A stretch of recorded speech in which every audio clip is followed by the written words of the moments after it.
Shanghai is the bold face of the new China. After decades of colonialism and communism, the Chinese now have real economic clout and they're not afraid to show it. Across the river from Old Shanghai is the economic center of Pudong. 25 years ago it was slums, docks, and warehouses. Now it's the city of the future. The Pearl Tower is the new icon for the new China, more than just a TV tower. At night the lights coruscate and swirl around, and it looks like it's ready to launch into space. We'll pay a visit there another day, but for now, let's go shopping.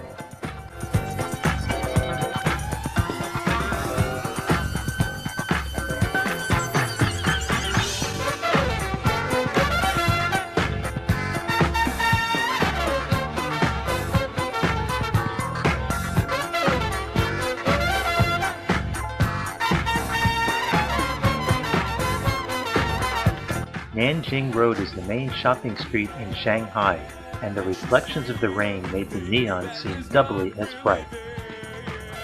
Unfortunately, as Westerners we could not hide from the multitude of street vendors who kept trying to sell us fake designer bags and Rolex watches. Despite their annoyance and the rain, Judy smiles bravely. After all, we came halfway around the world to see this. We start our tour in Old Shanghai at the Yuyuan Gardens. In the center of what appears to be the world's largest koi pond is a beautiful tea house dating from the 1700s. The zigzag bridge was to protect the structure, as it was felt that evil spirits could not turn corners. The gardens were built in the 1500s by a Ming Dynasty official for his parents' retirement. Pretty nice. They were restored in the 1960s, and it's a lovely place to walk around and spend some time. Come join us.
Hey, look who's here. Bill and Hillary Clinton ate at the Yuyuan Gardens back when he was president, and the restaurant has set up a life-size diorama to recreate the event. Surrounding the gardens is the Old Shanghai Bazaar, a rather touristy collection of shops and restaurants. Somehow I don't think it dates from the 1500s. Our guide told us that people line up around the block for the best dumplings in Shanghai, made right here. But we were on a tight schedule, so we could only watch and not eat. Too bad. Our next stop is the Temple of Confucius. Although he didn't get much respect when he lived 2,500 years ago, his writings later became the foundation of the religion Confucianism. He was discredited by the communists during the Cultural Revolution and now exists as a sort of patron saint for scholars and students because of his emphasis on wisdom. Students and their parents tie red ribbons round the old oak tree with notes for good luck on exams. They must have all been on spring break because it seemed that we were the only people there.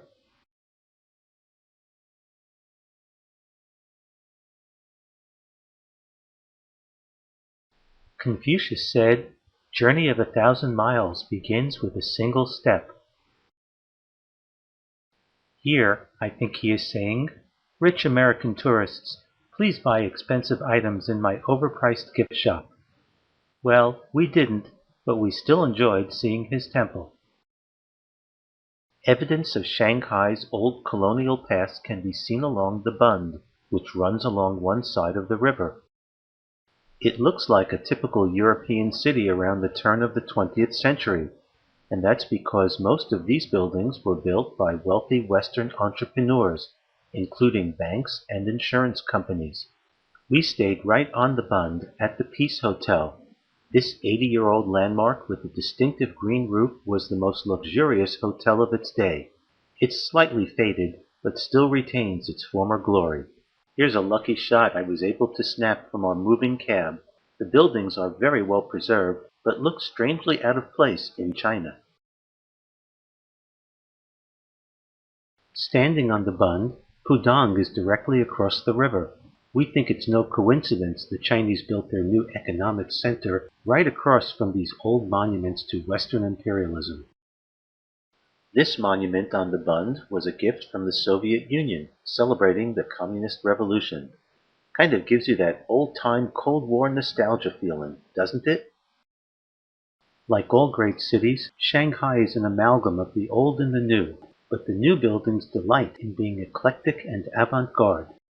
Much of Shanghai is a sprawling metropolis, much like New York City, with high-rise apartments and office towers.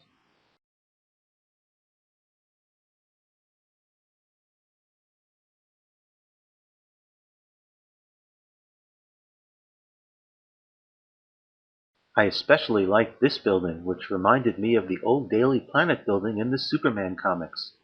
It's actually the Radisson Hotel, but I could just see Clark Kent whipping out his Samsung cell phone to call Lois and tell her he'd be late for dinner. Again. Of course, all this development has a price, a human price. In Chinese urban development, the government buys the building cheap. The owners are given a relocation allowance and moved, often to another city. The land is then raised and a new, more expensive apartment or office tower is built. That's what happens when the state owns everything. Our guide took us to visit Qibao, a small town located on the canals outside of Shanghai. The town is over 1,000 years old and was rebuilt in the year 2000. The name means 7 treasures, after the wonders of its temple, which include the gold lotus scripture, the jade chopsticks, and the gold cock. I swear that's what the book said. Too bad we didn't get to see that.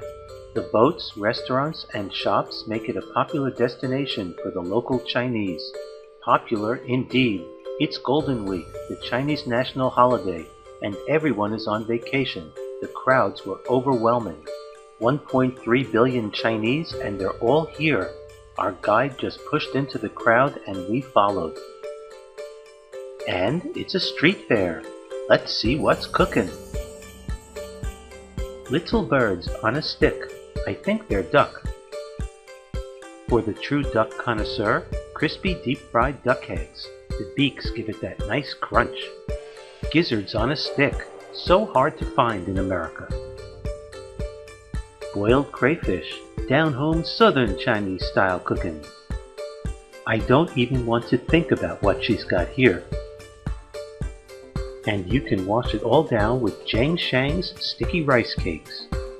And for dessert, dried fruit. At least, I think it's fruit. Needless to say, we did not eat any of the street food. We've got one more day to go and can't afford to get sick now.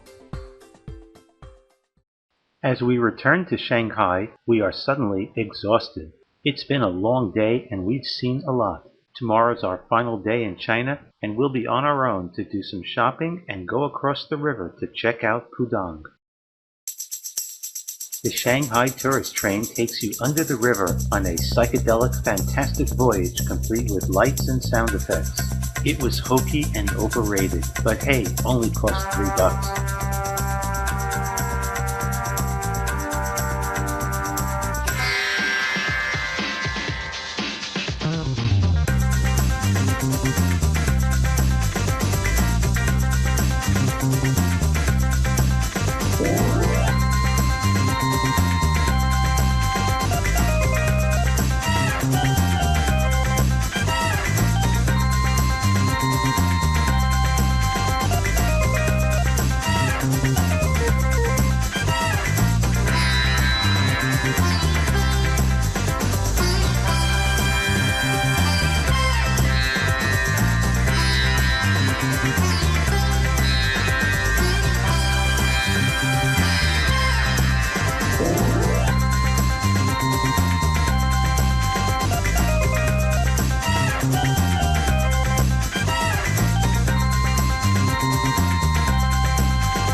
Our trip is over and we are truly happy to be returning home.